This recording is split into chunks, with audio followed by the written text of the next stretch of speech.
Катя Полторацкая, я бесплатно учусь в Берия колледже в США. В этом видео я бы хотела вам рассказать о студенческой жизни в Америке во время пандемии. Но прежде чем затронуть столь больную для нас всех тему, я хотела бы вас попросить посмотреть мое предыдущее видео о моем учебном заведении и как я туда попала. Ну что, готовы? Поехали!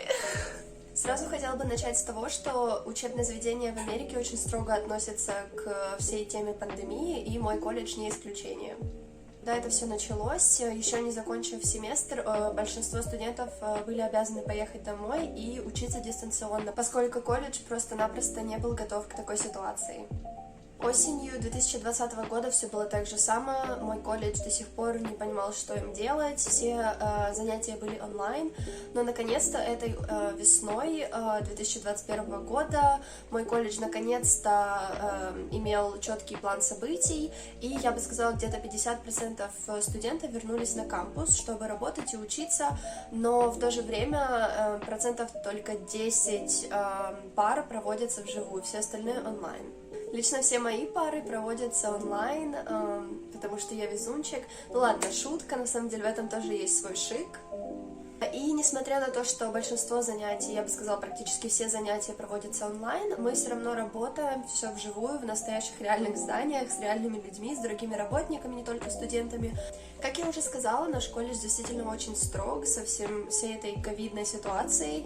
У нас очень много есть ограничений и правил, за которых нас очень просто могут отчислить, и сейчас, без преувеличений, я знаю нескольких студентов, которые уже поехали домой. Из них один тоже иностранный студент, которого отправили обратно в Индию. Например, когда мы стоим в очередях, либо просто в других любых скоплениях людей, мы должны держать расстояние в 1,5 метра. С этим все очень строго. Пожалуй, самое главное правило здесь на кампусе — это быть везде в масках.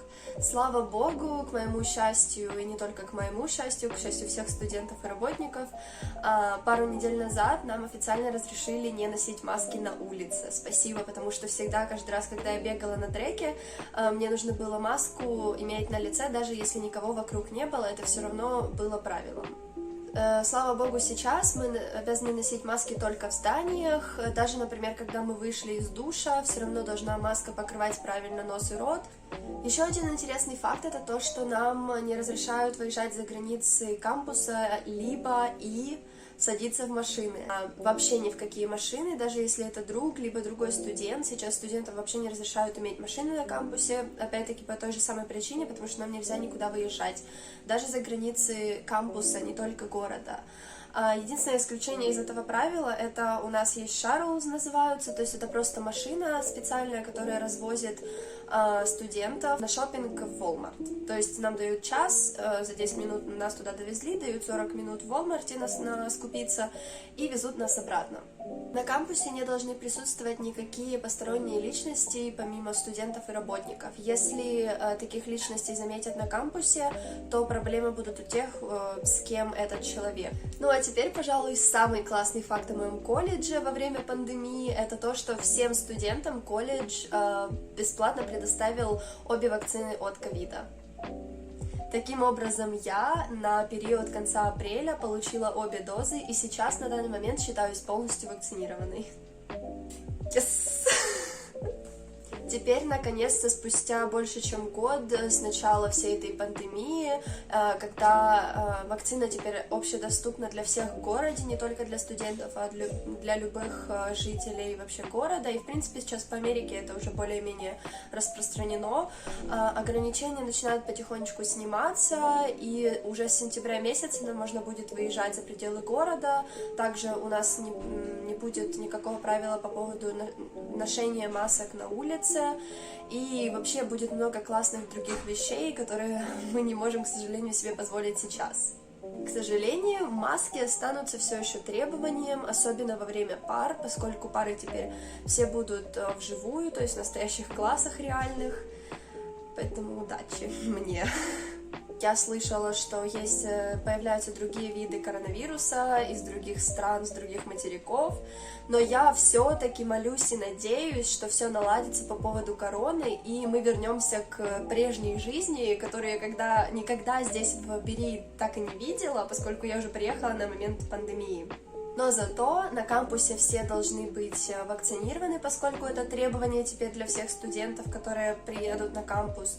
И, соответственно, у меня не будет риска заболеть короной. Собственно, на этом все. Я знаю, что это не очень много полезной информации для вас, но очень многие интересовались все-таки, как это все выглядит здесь, и здесь действительно с этим очень строго. Я знаю, что, например, в Украине я смотрю, как это все происходит, и все на самом деле совсем по-другому. И я бы очень хотела, чтобы у нас тоже было больше контроля там в странах других, но все-таки будем надеяться, что у нас появится коллективный иммунитет в скором времени, и это все закончится. Я уже не могу ждать. Поэтому спасибо за просмотр.